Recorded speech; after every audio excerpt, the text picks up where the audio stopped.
Hello बच्चों, चलिए प्रश्न को देखते हैं। प्रश्न है, निम्नलिखित में से कौन सा हाइड्राइड सर्वाधिक स्थायी है।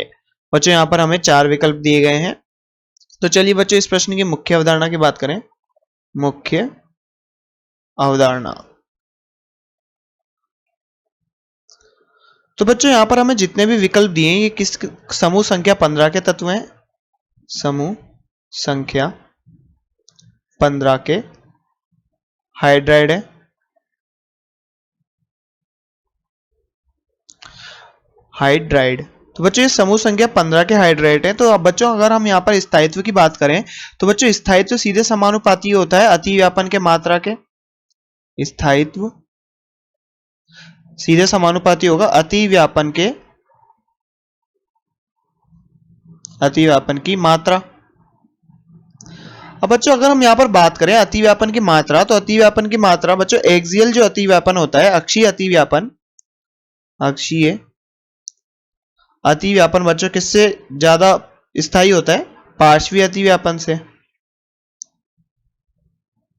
अतिव्यापन तो बच्चों अक्षीय अतिव्यापन में सिग्मा बंध बनते हैं और पार्श्वीय अतिव्यापन में पाई बंध बनते हैं। तो अतिव्यापन की मात्रा में बच्चों हम सबसे पहले डिस्कस कर रहे हैं, अक्षीय अतिव्यापन ज्यादा प्रबल होता है बच्चों पार्श्वीय अतिव्यापन से। फिर बच्चों अतिव्यापन की मात्रा परमाणु के आकार के व्युत्क्रमानुपाती होती है और कक्षक के दिशात्मक स्वरूप के समानुपाती।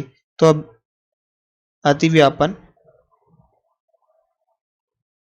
की मात्रा कक्षक के दिशात्मक स्वरूप को या कक्षक का दिशात्मक स्वरूप के समानुपाती होगी।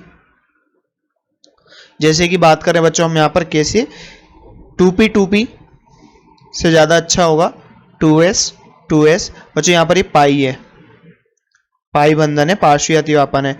2s बच्चों सिग्मा। अब 2s से ज्यादा दिशात्मक क्या हुआ बच्चों?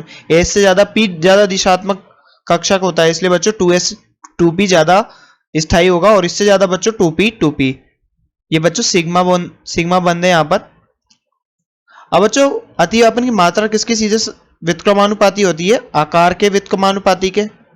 अतिव्यापन की मात्रा आकार के व्युत्क्रमानुपाती होगी। बच्चों आकार को हम n से यानी आवर्त से देख सकते हैं। बच्चों ये आकार के व्युत्क्रमानुपाती होगा। तो हम बात करें आकार हम बच्चों हम यहाँ आवर्त से लेते हैं। तो नाइट्रोजन, फॉस्फोरस,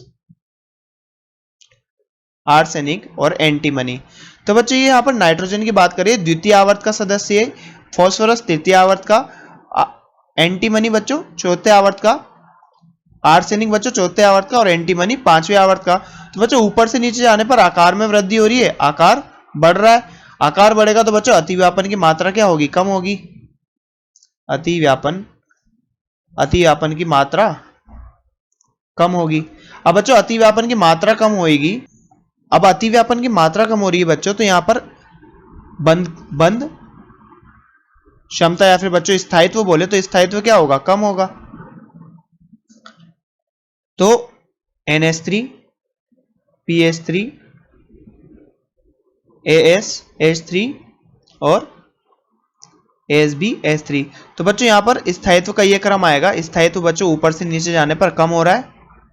कम क्यों हो रहा है बच्चों? क्योंकि अतिव्यापन के सीधे समानुपाती होता है और अतिव्यापन बच्चों आकार बढ़ने के कारण कम होता है। अब ऊपर से नीचे जाने पर आकार बढ़ रहा है तो अतिव्यापन कम होगा। अतिव्यापन कम होगा तो स्थायित्व कम होगा।